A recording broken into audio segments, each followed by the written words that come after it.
Hey, what's going on with it once again, ladies and gentlemen, fanboys and fangirls especially. This is the one, the only Mr. Criticism Guy 2009, aka Nintendo Sony Free 2011, or 2011, however you want to say it. So before I begin, I actually watched this a couple days ago, even though it's been out like 3.5, 4 weeks already. But I was originally going to do a review on Wolf of Wall Street, but I heard a lot of that shit was overrated and it was kind of crap. You know, Matthew McConaughey and Leonardo DiCaprio were in it, but even Jonah fucking Hill was in there, but unfortunately, I'm not going to be able to see that till Blu-ray DVD, so I might do a review on it later on in a couple months. There's that, and I was going to do one for Ronin 47, but I heard a lot of shitty-ass reviews saying there's not that much action or adventure into it, and there's just mostly storyline that's putting a lot of people to sleep, and didn't do that well at the box office. Same with this one, but I wanted to give Walter Mitty more of a chance, because I had Kirsten Wiig in there, and she's a funny-ass chick. So yeah, without further ado, let's begin. So I'm not going to get too much into all the movie, I'm just going to get into highlights and the reason why this was fucking awesome as hell. So it was pretty much about this guy named Walter Mitty, aka played by Ben Stiller. And it's actually based on like a 50s, 60s, 70s maybe, like book or whatever. That was like, it's kind of like the Adventures of Tintin. The only difference is it wasn't for like the kids, it was like the adult version of Tintin. And I think he was British too, I'm not sure. But I'm not sure if he was UK or Australian, I don't know. But other than that, it's pretty much about him. He daydreams and he zones out here and there. And it's funny because I can pretty much relate a crap ton to this like kind of movie from where Walter Mitty is coming from, because back in my like elementary, even middle school and high school years, I used to zone the fuck out just like he did. Except when not smoking weed and marijuana. I didn't do that till like maybe my sophomore, junior year when I started smoking weed and shit. Not very much, a little bit. I still do it, but not every day like I used to, or every week. I used to do it like once or twice out the month maybe. Maybe like once every 3 months maybe, I don't know. Because you know, with work and shit, I can't do that. It's like a fucking fired. Other than that shit, what happens is that it's about Walter Mitty. He zones out and like he goes to these different extraordinary natural worlds altogether. It's a mind-blowing experience, you know. He's trying to get this girl, whatever, played by Kirsten Wiig. I forgot what her name was in the fucking movie, but Kirsten Wiig's character, she ends up like she likes guys that are like on eHarmony and shit. And there's a lot of course, cultural references and pop culture references. Shit's like, oh, you got a Facebook, you got a YouTube, you got Twitter, you got like Instagram, maybe I'll tell you there on my Snapchat or something, you know. It's like, that shit gets real fucking repetitive. Every time they probably say that, that dude Mark Zuckerberg and the other people that are in charge of big giant social media corporate networks like that, they're probably getting 50, 60 million with just them mentioning their names and stuff, you know. That's another 5, 6 million or 50, 60 million in their pocket right there. Even though I don't really give a shit about that, but you know why when I do my alternative media shit. But yeah, other than that, what happens is I know I haven't done one in a while in there either, and I will get to one maybe today, maybe tomorrow, we'll see. The thing is that Walter Mitty kind of has an issue because he wants to really live out his dreams and stuff. But I'm going to tell you some of the funny ass scenes, like they show in the beginning of the movie, like he's talking to this guy named Scott in eHarmony, like a director, board advisor or whatever. Excuse me. And then after that, what happens is, oh, you zoned down on me there, buddy, you okay? And he's like, oh yeah, I'm fine, just missed my flight. And after that, what happens is like, he hears this dog barking out of nowhere, and then he starts zoning out, imaginating. He has a big imagination, so he starts imagining rescuing this dog that Kirsten Wiig's character really likes a lot. And it's funny as hell because he ends up getting out the building. It's like, get out the fucking building, get out, it's gonna blow. And he jumps out of nowhere. He jumps through like the roof, and he breaks and shatters the glass, and he follows this thing. It's a 3-legged dog. That's her dog or whatever. It's like this fat Chihuahua Jack Russell Terrier thing. I don't know. And what happens is he ends up seeing like Kirsten Wiig's character or whatever. She's like, oh, you saved my dog, thank you so much. I think her name was Julian or something in the movie, I don't know.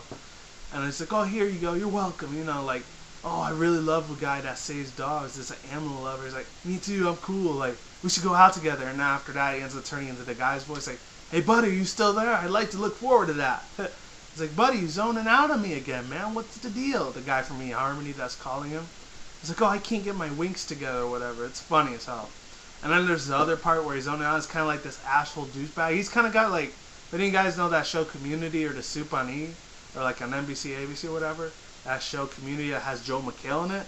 He doesn't look like him, but he acts, he's kind of got like that same acting skill as Joel McHale a little bit. I think he was in the Golden Globes a couple days ago too, so it's almost a Wednesday. This is the thing, he's actually a funny ass guy, even though he's kind of a dick, asshole, kind of fucking douchebag motherfucker in the movie. And he kind of treats Ben Stiller's character like shit, which is Walter Mitty. It's like, to Walter, are you fucking there? He's kind of a dipshit a little bit to him. Because, like, he's imagining all these things because he had this pie that his mom gave him or whatever, because it was his birthday or whatever. And his, like, he has a little sister who's going to, like, Greek school or whatever, is going to, like, Broadway. And then what happens is after that, it's like, oh, so what are you going to do about pie, man? You think you step up to me? He's kind of a dipshit asshole you love to hate. That kind of guy. And he's kind of got that, like I said, Joel McHale kind of thing. He's always making these cultural references and shit. He's kind of an asshole a little bit, though. It's like the guy you want to punch the fuck out of in the face. And then after that, what happens is, so what are you going to do about it? It's like after that, it's like, oh, I didn't know Gandalf from Lord of the Rings was here. Or was he? Because he got a way more better beard than you do. And the other two guys in the back are laughing. They're like, ah, ha, ha, ha, ha, ha. And he's like, oh, I hate you. And after that, like, he ends up zoning out again because he was just imagining what would happen if he would have said that, made that statement to the guy. Because he's like a higher executive boss or whatever. So he can't really say that because he'll get fired. And he does later on, but I'll get on to that. And then, it's like, so, are you there, or to Walter? Do you kind of zoning out? I mean, guy? Are you still there, or are you just imagining shit? You're half asleep. And after I was like, oh, no, nothing. I just do negative photo papers. That's what I do. And after that, this other guy, whatever, this really cool ass funny, like, I think he's like Colombian, Puerto Rican dude or whatever. He ends up coming on to, like, showing what Ben Stiller's all about. It's like, oh, I filed the papers, man. It's cool, man. You're cool, dude. And after that, he ends up showing Sean Penn. I forgot Sean Penn was in this movie, too. It looked like Robert De Niro a little bit, but it's Sean Penn. The dude's a legend. The first movie I actually saw him in, I know I'm not trying to get sidetracked a little bit, but I will say this, is that it was in that one with Dakota Fanning where he plays a little autism guy or whatever. He's trying to protect his kid. I forgot what that movie was fucking called. I think it was called I Am Sam, or Sam I Am. I don't know, some cat in the hat thing. Even though he played an autistic father, because, like, I don't know how he got the daughter. It's sad. But it's a real emotional movie. I highly suggest you check that out. I haven't seen it in like 11, 12 years, so it's been a while. I think it was 2001 or 2002 last time I saw it. But other than that, what happens is that, yeah, he starts zoning out even more, and then one of the guys, he makes in a statement, is like, oh, like, we're going to have our very last official issue of Time Magazine or whatever, because they're going to go everything online and the internet. It's going to be apps and Androids and everything taking over and shit. So they can't have physical copies shits no more. So it's going to be their last official picture. And he has to get this last picture of -25 or whatever, this picture or whatever that Sean Penn gave him. And then he gave him this wall or whatever. Like, the truth about life is that you have to go out there and find your own journey, find your own soul, and walk in your own shoes. That's what he talks about. The whole thing in Time Magazine or whatever. Not Time Magazine. Life Magazine. And then what happens is after that is, it's crazy as shit because, what's it called? Ben Stiller, he ends up going all over the world. He travels to, like, New Jersey, but after that he goes to Iceland and Greenland, and then Pakistan, Afghanistan, somewhere like that. Correct me if I'm wrong on that, because I haven't seen this movie in like 4 days, so my memory's kind of fuzzy, man. But after that, what happens is, Ben Stiller's still a really good ass fucking actor, nevertheless. He ends up going out to Iceland. He ends up getting into a bar fight with this one. He's like, what you gonna do, motherfucker? I'm gonna kick your ass. And after that, like, Ben Stiller's like, hey, buddy, I didn't want no confrontation. And he ends up actually physically going to places and stuff. And while he's going through the runways and the airports, it starts saying, save your own life and go your own journey, your destination ends here. He says a lot of fortune cookie-like things or whatever from, like, Time Magazine. I don't know. So I guess it's a reference to the real life Time Magazine. I'm not sure. Because it's obviously a real life place, but I'm not sure if it actually ran out of business in real life or not. And I know that Forbes Magazine, all those other ones are still around. And then after that, what happens is that he finally gets to Greenland, and after those two guys getting in a bar fight or whatever, he said, oh, you're the same guy that had the picture of the ring. And after that, they go on to this journey or whatever.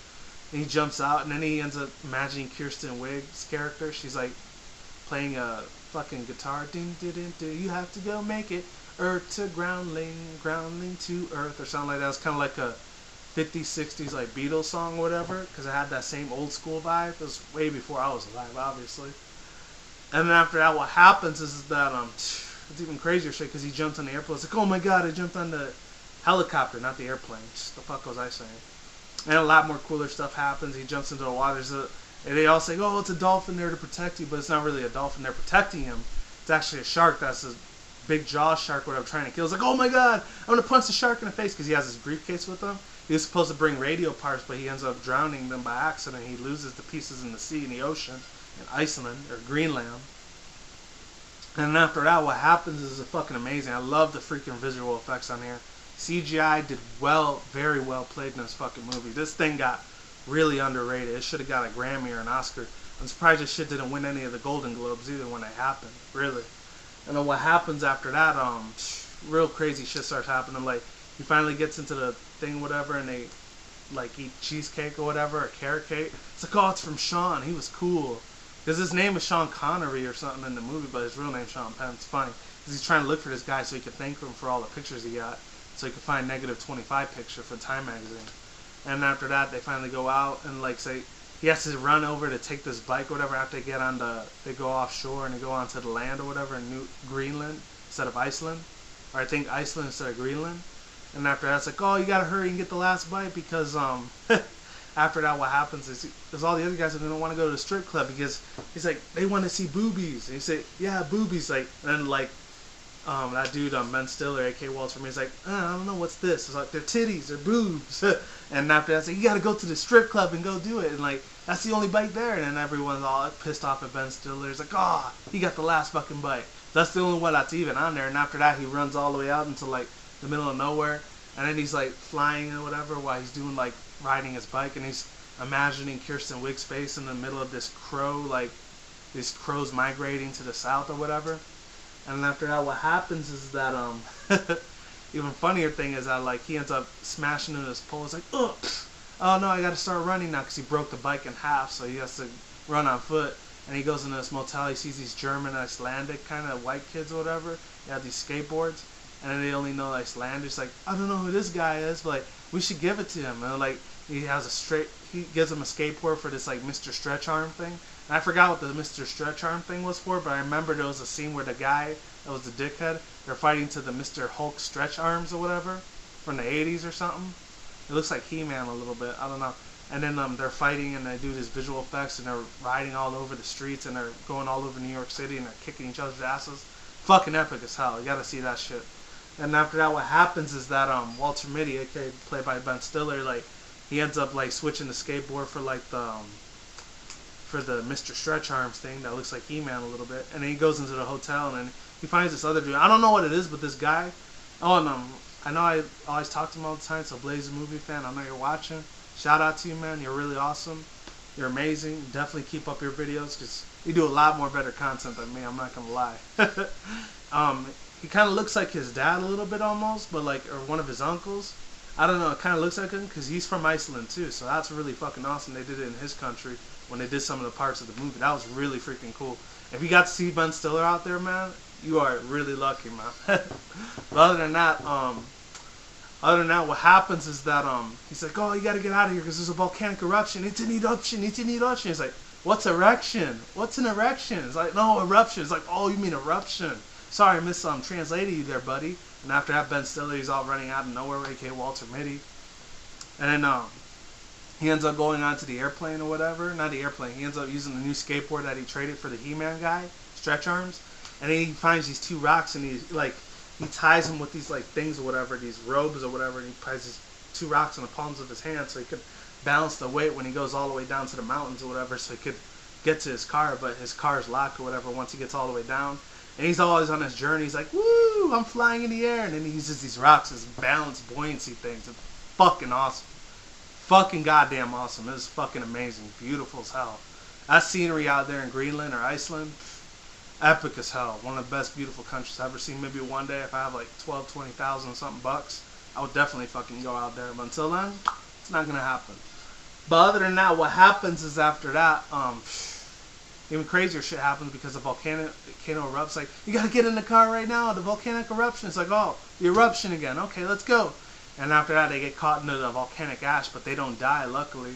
And he finally goes all the way back to the United States after that because he goes to a Papa John's because in the movie they said, like, his dad used to work at Papa John's somewhere. So I know Papa John's in real life. I really don't like their pizza that much. It's kind of shitty and stale, but I do like the wings they make. The wings and the pasta they make is really good, but I just don't like their pizza. And their pizza's way overpriced, like 30, 40 something bucks just for a medium-sized pizza. That's shit right there, seriously. I'd rather go to like Domino's or something, be way cheaper than that. Or a family-owned mom and pop store, you know? No pun intended there. And after that, Kirsten Wiig calls him saying, oh, what are you doing tonight? Like, are you coming back to the United States? Like, oh yeah, I'm going to come back there. And after that, they show him he gets get his ass kicked after the United States. And he has to go back out of New York because he gives him like the free pass thing or whatever. I'm not sure. And then after that, he goes to Los Angeles or whatever. And it's funny as hell because I'm almost getting to the end of the movie. I didn't really get to explain very much, like this piano thing or whatever they had to put in the apartment. That one was crazy as fuck right there. And what happens is that starting to run out of breath, so I'm probably gonna be here 5 more minutes. After that, he finally beats the dude that Scott E. Harmony. He kept calling him throughout all of his adventures and journeys. Like, sorry, I gotta get out of here now. I gotta get out of here. And after that, they finally see Sean Penn. Well, not Sean Penn yet, but they see the guy behind it. His name's Scott. He's this funny little chubby dude or whatever. He likes to talk a lot of shit, but he's funny as hell at the same time. He's like, oh, that's a massive heart attack there, but it's so badass. And he's like, oh, I never really pictured you as a tall, skinny dude. I was thinking maybe Brad Pitt or Tom Cruise or something. I was like, really? You thought I'd be a handsome man too? Seriously? It's like, because he had to go to Los Angeles to go to, like, eHarmony or whatever, so he could, like, bail him out of the TSA airport. It's like, oh, you can tell me how airport prison is, bro. I got your back, man. You're cool, Walter. And then after that, he ends up being good friends with them, and he ends up maybe getting a new job because he had to get fired from his old Time magazine job. It's like, pack up your shit and you get fired. Get the fuck out of here. And then after that, what happens is that it sucks because he was doing a good job, and then he ends up getting a job back at the end, and he ends up finding the -25 after he finds Sean Penn, which is freaking crazy as hell because he had to go like the Himalayas or something like that with all those people that you saw in the ocean, not the ocean from like, I thought it was like Mount Everest, but it was the Himalayas he went to. It's like, how'd you get out there without access of information? And after that, like, he had to get a government pass or something to get there, but he took the easy way out, so he was lucky there on this part. And he ends up getting slapped because he worshipped to the gods or something with this big ass tree band. It's like, slap, slap, slap, like they showed on the picture right there. He's like, psh, psh, psh. It's like, whatever, because it's like a blessing or a religious oracle thing that's going on. And then after that, what happens is they finally get to the top. You see Sean Penn there, and they're taking pictures of like snow leopards and stuff. Like, I got this, I got that. Like, after that, he finally tells him where the picture was because he threw away the wallet when he was in New York City or whatever with his mom and his sister eating like dinner that day. He's like, oh no, this is like the hell of a picture. And then he wanted to know, like, Walter Mitty, aka Ben Stiller, wanted to know, hey, what was in that picture anyways, -25 picture? He's like, oh, let's just call it a ghost picture that we'll never know. It's really beautiful. And after that, what happens is that it's funny because we'll see what happens in the end, and they're playing like soccer or whatever, like Incan, Aztec, Mayan kind of soccer ball, because they look a little Native American up there, but they're not. That's the funny thing. They could have looked like my own great ancestors. That was the cool thing about it. And then after that, what happens is he finally goes back to New York City after he's done seeing Sean Penn and shit. He finally gets a -25, and he goes like, why don't you hang that at your next job, you asshole? And after that, he leaves out. And it's like, oh, I thought you were gone. And then after that, he leaves. And they finally put the last issue of Time magazine in it, and it's him and Kirsten Wiig. They're talking together and drinking coffee. And that's the last final official physical copy of Time magazine before it goes on the internet and online and iPhones and iPads and apps and everything. And that's pretty much it. It was really inspirational. Overall, I really did love this movie. It's fucking beautiful. It's amazing.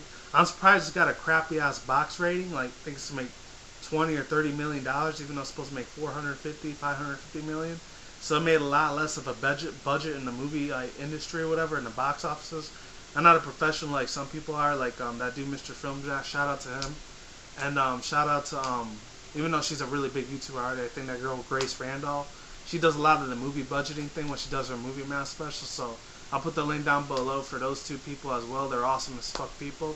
So definitely check their videos out. And my overall thoughts, views, and opinions, real good story. It didn't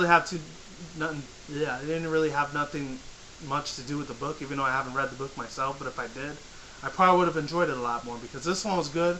The visual effects were good. The storyline was amazing. I really loved like the continuity that was in here. The headcanon was good.